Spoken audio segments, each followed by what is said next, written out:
تبارك الذي نزل الفرقان على عبده ليكون للعالمين نذيرا۔ السلام علیکم ورحمۃ اللہ وبرکاتہ۔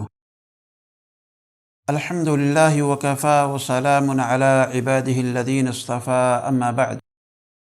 محترم ناظرین کرام اور عزیز ساتھیوں،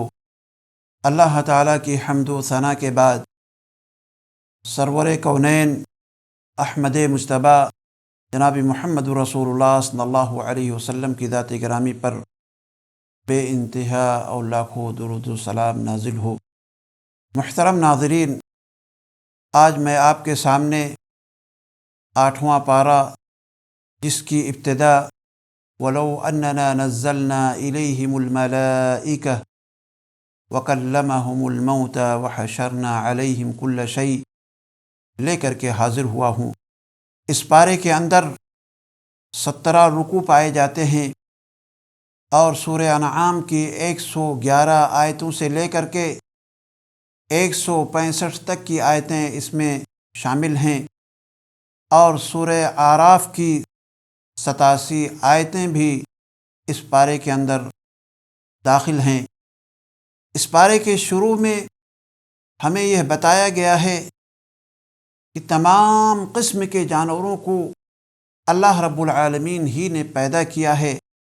اور وہی ان کا خالق و مالک ہے۔ اس لیے جس جانور پر اللہ رب العالمین کا نام لے کر کے اسے ذبح کیا جائے، صرف اسے ہی ہمارے لیے کھانا جائز ہے، اور جس جانور پہ اللہ تعالیٰ کا نام لے کر کے نہ ذبح کیا جائے، اس کا کھانا ہمارے لیے جائز اور درست نہیں ہے۔ چنانچہ اللہ تعالیٰ نے ارشاد فرمایا فَكُلُوا مِمَّا ذُكِرَ اسْمُ اللَّهِ عَلَيْهِ ان کنتم بآیاتہ مؤمنین، تو اس میں سے کھاؤ جس پر اللہ رب العالمین کا نام لیا گیا ہے، اگر تم اس کی آیات پر ایمان رکھنے والے ہو۔ اور آخر کیا وجہ ہے کہ تم ایسے جانور میں سے نہ کھاؤ جس پر اللہ کا نام لیا گیا ہے؟ حالانکہ اللہ تعالیٰ نے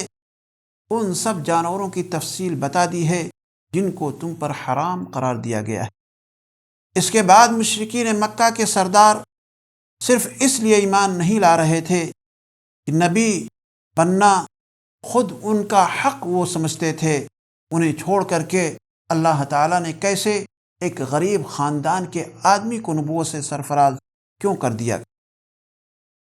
اس کے بعد مشرکین کے بارے میں اللہ تعالیٰ نے ارشاد فرمایا کہ وہ اپنا مال و متاع اور مویشی اور اپنی اولاد کو بتوں کی نظر کرتے ہیں، حتیٰ کہ بعض لوگ بتوں کو خوش کرنے کے لیے اپنی اولاد تک قربان کر دیتے تھے، اور ان کا اپنے اموال بتوں کے نام پر قربان کرنے کا یہ طریقہ ہوا کرتا تھا کہ وہ بتوں کے مجاوروں کے لیے وہ اس چیز کو خاص کر دیتے تھے۔ اس کے بعد عشر ادا کرنے کی ترغیب ہمیں دی گئی ہے، یعنی اللہ تعالیٰ نے بندوں پر جو انعامات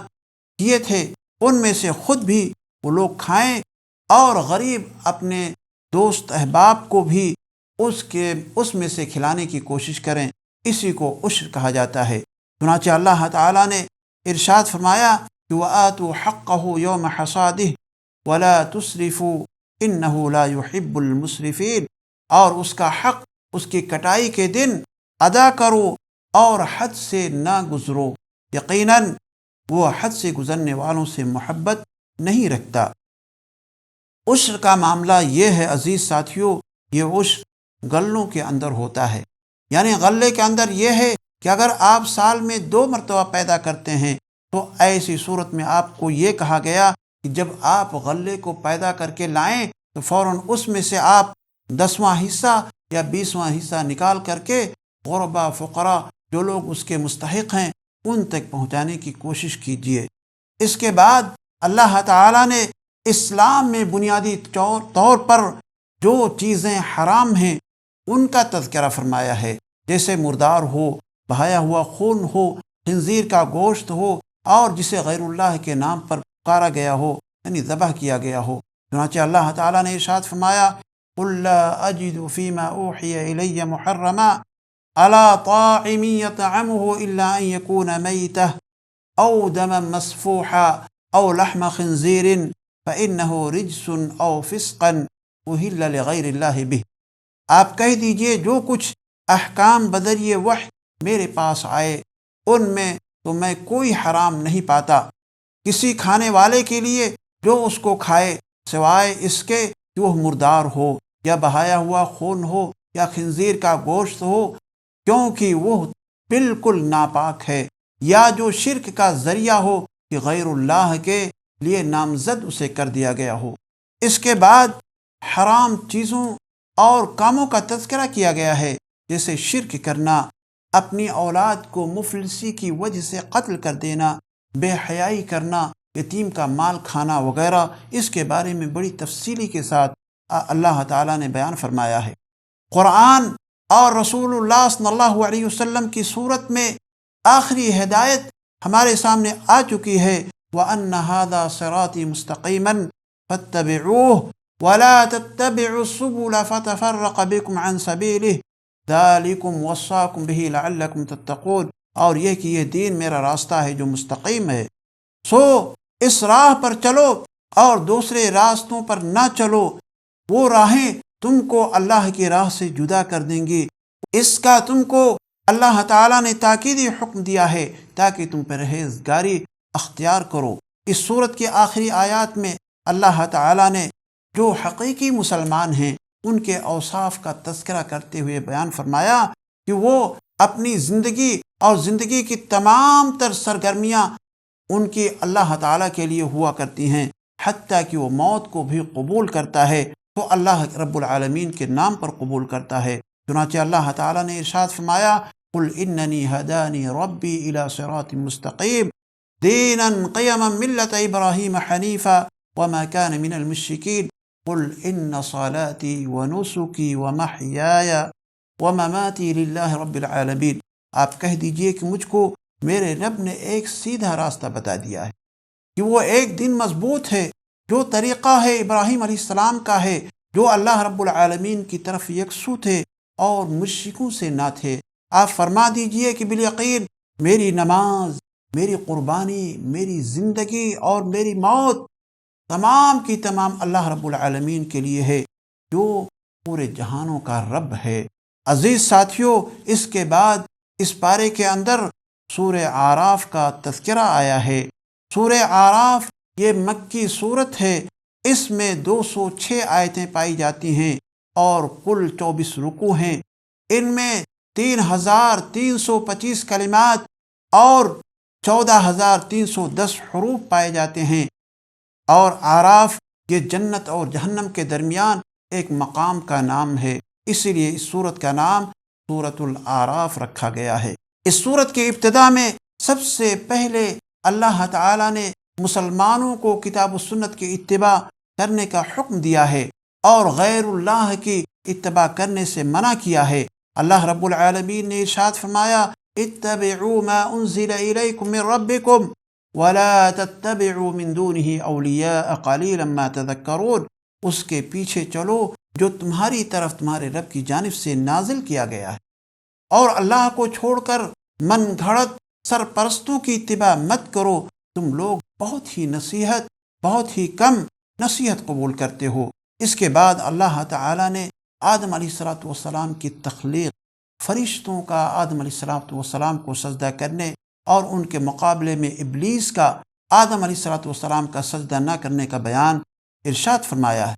پھر آدم علیہ السلام اور سیدہ حوا کو جنت میں بطور مہمان کے بارے میں بھی ذکر کیا ہے۔ ابلیس کو یہ معاملہ اچھا نہیں لگا اور انہیں جنت سے نکالنے پر اس نے کمر کس لی، آدم علیہ السلام کو بہت زیادہ پھسلایا اور بہلایا، ہمدرد بن کر انہیں دھوکہ دیا۔ بالآخر آدم علیہ السلام وہ پھل کھا بیٹھے جسے اللہ تعالیٰ نے کھانے سے منع کیا تھا۔ جب آدم علیہ السلام اور حوا علیہ السلام سے غلطی ہو گئی تو ان سے جنت کا لباس اتر گیا، تو انہوں نے فوراً توبہ کی، اس کے بعد اللہ تعالیٰ نے انہیں زمین پر بھیج دیا اور فرمایا کہ اب آپ کو عمل کے بدلے یعنی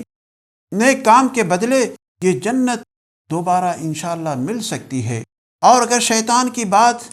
مانی تو ہمیشہ کے لیے جنت سے محروم ہو جاؤ گے اور جہنم میں ڈال دیا جائے گا۔ چنانچہ اللہ رب العالمین نے ارشاد فرمایا وَيَا آدَمُ اسْكُنْ أَنْتَ وَزَوْجُكَ الْجَنَّةَ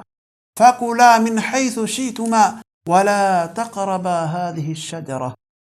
فَتَكُونَا مِنَ الظَّالِمِينَ، اور اے آدم تو اور تیری بیوی اس جنت میں رہو، بس دونوں کھاؤ جہاں سے چاہو اور اس درخت کے قریب مت جاؤ کہ دونوں ظالموں میں سے ہو جاؤ گے۔ اس کے بعد اللہ تعالی نے انسان کے بہترین لباس یعنی تقوی کا ذکر فرمایا ہے، اور انسان کے بارے میں بتایا کہ ہم نے انہیں اپنی تمام مخلوقات سے افضل پیدا کیا ہے اور بہت سارے امتیازات سے انہیں نوازا ہے۔ ان میں ایک لباس ہے جو انسان کے لیے خوبصورتی اور عزت کا باعث بنتا ہے۔ مزید انہیں آگاہ کیا ہے کہ شیطان تم سے تمہارا یہ اعزاز اور امتیاز چھیننا چاہتا ہے، اس لیے تم شیطان کی اتباع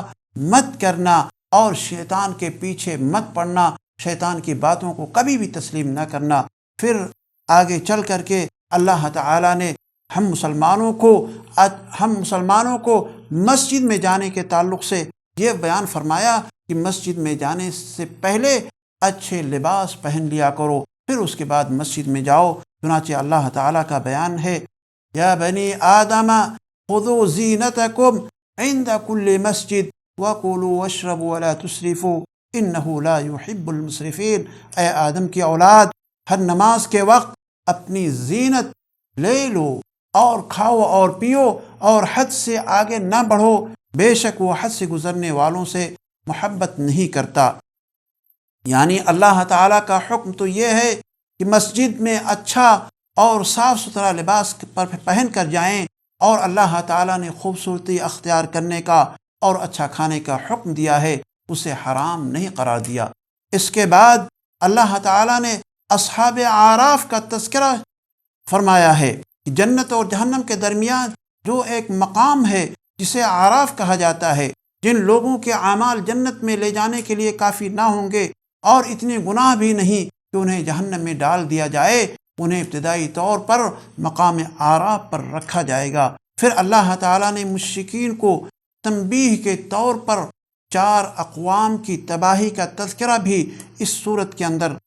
اللہ تعالیٰ نے ذکر فرمایا ہے۔ سب سے پہلے قوم نوح کے بارے میں ارشاد فرمایا کہ نوح علیہ السلام اللہ رب العالمین کے باقاعدہ پہلے رسول ہیں۔ جب لوگوں نے بت پرستی شروع کر دی تو اللہ تعالیٰ نے نوح علیہ السلام کو مبعوث فرمایا۔ انہوں نے 950 سال تک اللہ رب العالمین کی طرف دعوت دی، لوگوں کو اللہ رب العالمین کی طرف بلایا، لیکن قوم کی حالت یہ تھی فَكَذَّبُوهُ فَأَنْجَيْنَاهُ وَالَّذِينَ مَعَهُ فِي الْفُلْكِ وَأَغْرَقْنَا الَّذِينَ كَذَّبُوا بِآيَاتِنَا إِنَّهُمْ كَانُوا قَوْمًا عَمِينَ۔ پھر انہوں نے جھٹلا دیا تو ہم نے اسے اور ان لوگوں کو جو کشتی میں ان کے ساتھ تھے بچا لیا، اور ان لوگوں کو غرق کر دیا، ڈبو دیا جنہوں نے ہماری آیات کو جھٹلایا، یقیناً وہ اندھے لوگ ہیں۔ اس کے بعد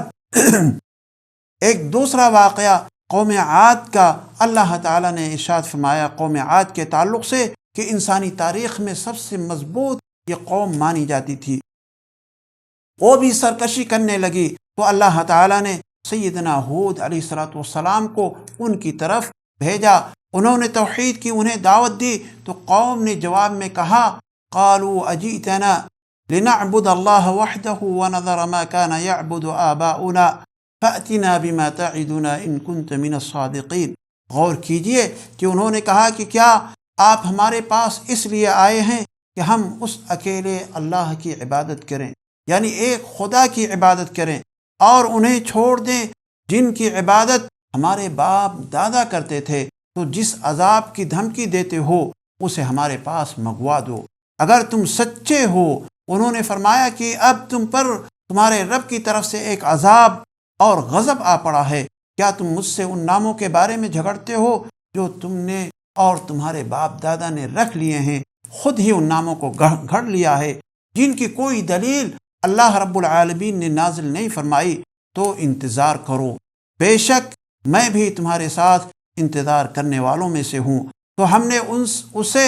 اور ان لوگوں کو جو اس کے ساتھ تھے اپنی رحمت سے نجات دی، اور ان لوگوں کی جڑ کاٹ دی جنہوں نے ہماری آیات کو جھٹلایا اور وہ ایمان لانے والے نہ تھے۔ عزیز ساتھیوں، اس کے بعد اللہ تعالیٰ نے قوم سمود کا ذکر فرمایا، جو اس پارے کا یہ تیسرا واقعہ ہے جنہیں عذاب اللہ تعالیٰ نے دیا ہے۔ تو قوم عاد کی تباہی اور بربادی کے بعد اللہ تعالیٰ نے قوم سمود کو بہت زیادہ اونچا مقام عطا فرمایا، مگر انہوں نے بھی اپنی طاقت کا غلط استعمال کیا اور شرک میں وہ قوم بھی مبتلا ہو گئی۔ تب اللہ تعالیٰ نے ان کی اصلاح کے لیے سیدنا صالح علیہ السلام کو بھیجا۔ انہوں نے معجزے کے طور پر ایک اونٹنی کا مطالبہ کر لیا، اور وہ بھی اونٹنی کہ پہاڑ سے اونٹنی نکلے، پھر ہمارے سامنے بچہ جنم دے، بچہ پیدا کرے، یعنی اونٹنی اور اس کے بچے کی پیدائش غیر فطری طور پر ہمارے سامنے ظاہر ہو۔ لیکن اللہ رب العالمین کی جانب سے سیدنا صالح علیہ السلام کے کہنے پر، دعا کرنے پر اللہ تعالیٰ کی جانب سے یہ معاملہ پیش آ گیا، یعنی اونٹنی بھی پیدا ہو گئی اور پھر اس کے بچے بھی پیدا ہو گئے جیسا کہ انہوں نے مطالبہ کیا تھا۔ لیکن ان لوگوں نے ماننے کے بجائے